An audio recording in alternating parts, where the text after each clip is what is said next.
আসসালামু আলাইকুম। অবিরাম বাংলা সংবাদে সবাইকে স্বাগত জানাচ্ছি। তানিয়া ইসলাম। রাত্রি শুরুতেই বিআরবি কেবলস সংবাদ শিরোনাম। আমাদের হাতে চলে এসেছে নির্বাচন নিয়ে গুরুত্বপূর্ণ সংবাদ।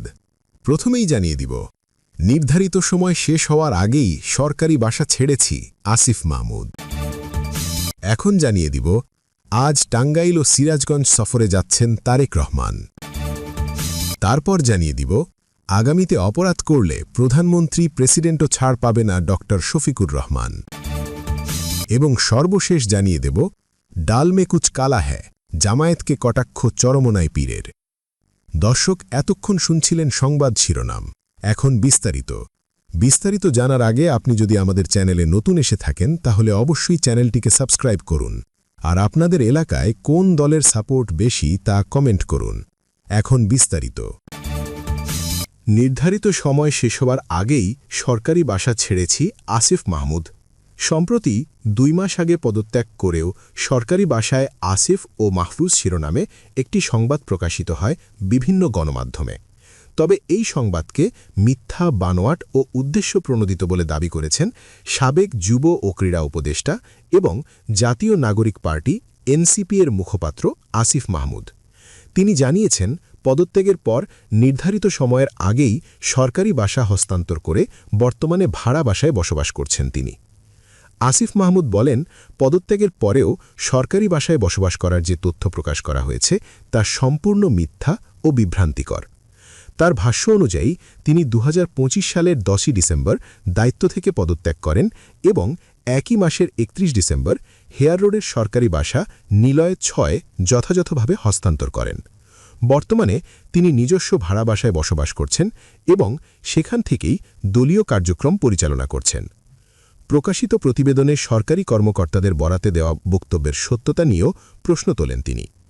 আসিফ মাহমুদ বলেন, আবাসন বরাদ্দ নীতিমালা অনুযায়ী অবসর বা দায়িত্ব ছাড়ার পর 2 মাস পর্যন্ত সরকারি বাসভবনে থাকার সুযোগ থাকলেও আমি সেই সময়সীমা শেষ হওয়ার আগেই অর্থাৎ 21তম দিনেই বাসাটি হস্তান্তর করি। তার দাবি, মন্ত্রণালয়ে জমা দেওয়া সংশ্লিষ্ট নথিপত্র যাচাই করলেই বিষয়টি প্রমাণিত হবে। তিনি আরও বলেন, দায়িত্বপ্রাপ্ত সব কর্মচারী অবগত আছেন যে তিনি 1 মাসেরও বেশি সময় ধরে ওই বাসায় বসবাস করছেন না। উপসহকারী প্রকৌশলী খন্দকার মুমিনুর রহমানের কাছে আনুষ্ঠানিকভাবে বাসাটি বুঝিয়ে দেওয়া হয়েছে বলেও উল্লেখ করেন তিনি। আসিফ মাহমুদ নিজের স্বচ্ছতা নিশ্চিত করতে বাসা হস্তান্তরের নথির কপিও জনসম্মুখে প্রকাশ করেন। উল্লেখ্য, 2024 সালের 9 আগস্ট তিনি অন্তর্বর্তীকালীন সরকারের উপদেষ্টা হিসেবে শপথ গ্রহণ করেছিলেন। আজ টাঙ্গাইল ও সিরাজগঞ্জ সফরে যাচ্ছেন তারেক রহমান। নির্বাচনী প্রচারণার অংশ হিসেবে দীর্ঘ বিরতির পর শনিবার 31 জানুয়ারি টাঙ্গাইল ও সিরাজগঞ্জ সফরে যাচ্ছেন বিএনপি চেয়ারম্যান তারেক রহমান।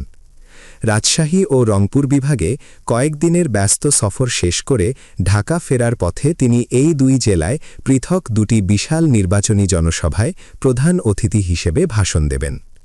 তার এই সফরকে কেন্দ্র করে সিরাজগঞ্জ ও টাঙ্গাইলের সাধারণ মানুষ ও দলীয় নেতাকর্মীদের মধ্যে ব্যাপক উৎসাহ, উদ্দীপনা এবং উৎসব মুখর পরিবেশের সৃষ্টি হয়েছে।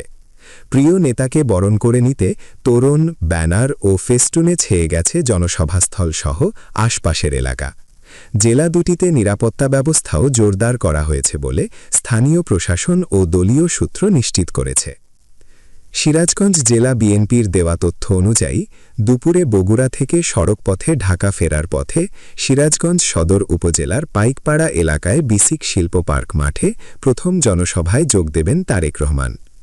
এই জনসভায় তিনি সিরাজগঞ্জের 6টি সংসদীয় আসনে বিএনপি মনোনীত ধানের শীষ প্রতীকের প্রার্থীদের আনুষ্ঠানিকভাবে পরিচয় করিয়ে দেবেন। স্থানীয় বিএনপি নেতাকর্মীরা জানান যে তারেক রহমানের আগমনকে ঘিরে সিরাজগঞ্জে এখন সাজ সাজ রব বিরাজ করছে।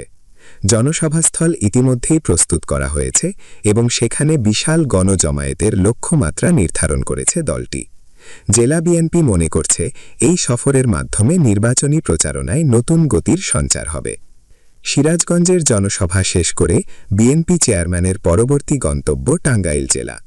সেখানে বিকেল 4টায় যমুনা সেতু টাঙ্গাইল ঢাকা মহাসড়কের দরুন চরজানা বাইপাস সংলগ্ন বিশাল খোলা মাঠে তিনি দ্বিতীয় জনসভায় বক্তব্য রাখবেন।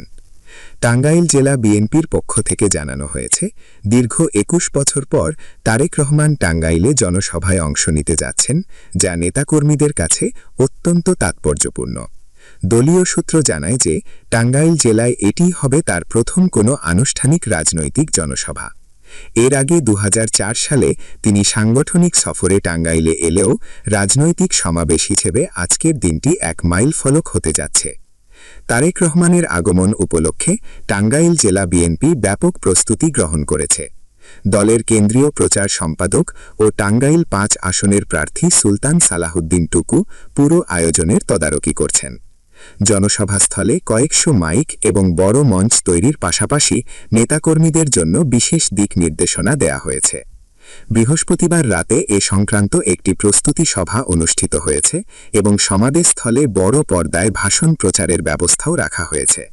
বিএনপি নেতাকর্মীরা আশা করছেন যে এই জনসভার মাধ্যমে টাঙ্গাইলের ৮টি আসনের নির্বাচনী সমীকরণে বড় ধরনের ইতিবাচক পরিবর্তন আসবে। সফরসূচি অনুযায়ী টাঙ্গাইলের জনসভা শেষে সন্ধ্যায় তিনি ঢাকার উদ্দেশ্যে রওনা হবেন। আগামীতে অপরাধ করলে প্রধানমন্ত্রী প্রেসিডেন্টও ছাড় পাবে না, ড শফিকুর রহমান।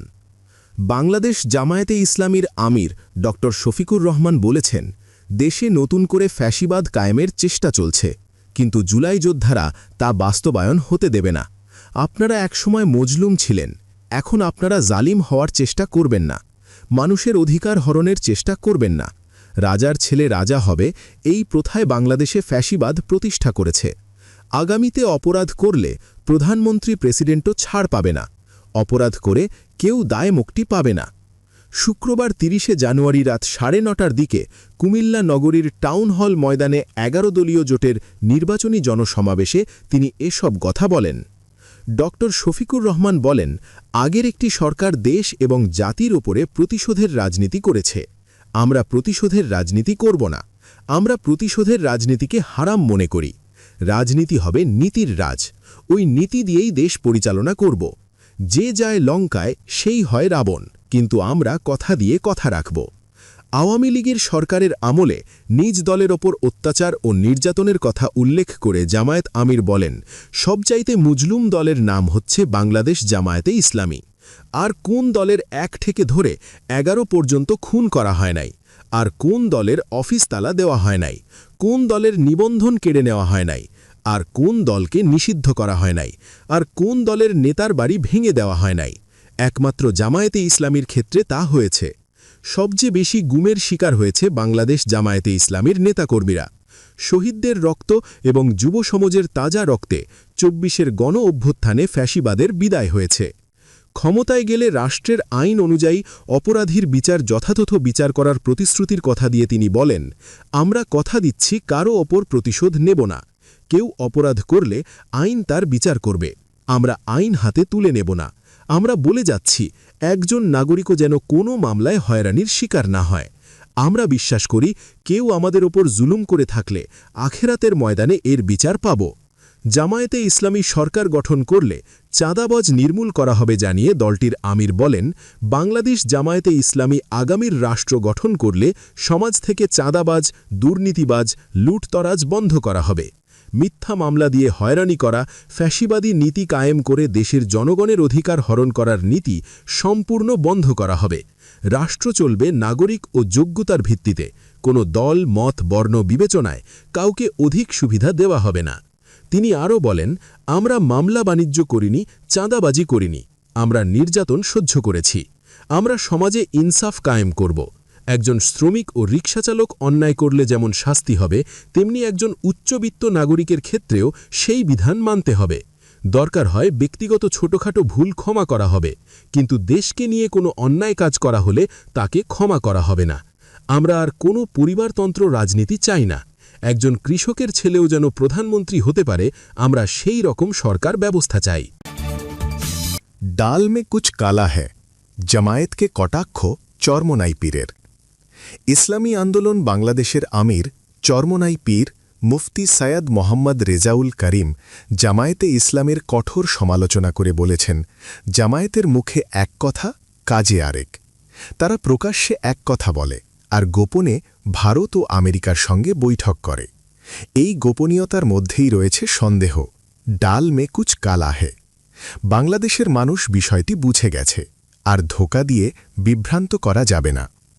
শুক্রবার ৩০ জানুয়ারি রাতে নরসিংদীর পুলিশ লাইন্স এলাকায় এক নির্বাচনী জনসভায় প্রধান অতিথির বক্তব্যে তিনি এসব কথা বলেন। চরমোনাই পীর বলেন, বৈঠক হতেই পারে, কিন্তু তা গোপনে কেন, এই প্রশ্ন জনগণের। তিনি বলেন, ইসলামী আন্দোলন একা হয়ে যায়নি, তাদের সঙ্গে আল্লাহ আছেন, ওলামায়ে কেরাম আছেন এবং দেশের জনগণ আছেন। তিনি আরও বলেন, ইসলামের নীতি ও আদর্শের ওপর অবিচল থাকলে দুনিয়াতে শান্তি এবং আখিরাতে মুক্তি নিশ্চিত হয়। জামায়াত সমঝোতার মাধ্যমে নেতৃত্বের ক্ষমতা গ্রহণ করে প্রচলিত ব্যবস্থার মধ্যেই দেশ পরিচালনা করতে চেয়েছে, এমন অভিযোগ করে তিনি বলেন, এই অবস্থায় ইসলামী আন্দোলন কঠিন সিদ্ধান্ত নিতে বাধ্য হয়েছে। মুফতি রেজাউল করিম বলেন, বাংলার জমিনে ইসলামকে সমুন্নত রাখা এবং মানবতা রক্ষার লক্ষ্যে ইসলামী আন্দোলন বাংলাদেশ হাত পাখা প্রতীক নিয়ে এককভাবে নির্বাচনে অংশ নিচ্ছে। তিনি দাবি করেন, ইসলামী আন্দোলনই দেশকে পরিবর্তন করে একটি সোনার বাংলাদেশ গড়ে তুলতে পারবে। নরসিংদী সদর আসনের ইসলামী আন্দোলন বাংলাদেশের প্রার্থী ও জেলা শাখার সভাপতি আশরাফ হোসেনের সভাপতিত্বে অনুষ্ঠিত জনসভায় জেলার বিভিন্ন আসনের মনোনীত প্রার্থীসহ কেন্দ্রীয় ও স্থানীয় নেতৃবৃন্দ উপস্থিত ছিলেন। দর্শক, আজকের সংবাদ ছিল এ পর্যন্ত। ভিডিওটি যদি ভালো লেগে থাকে তাহলে একটি লাইক দিন আর ভিডিওটি শেয়ার করে আপনার বন্ধুদেরকে জানার সুযোগ করে দিন। ধন্যবাদ।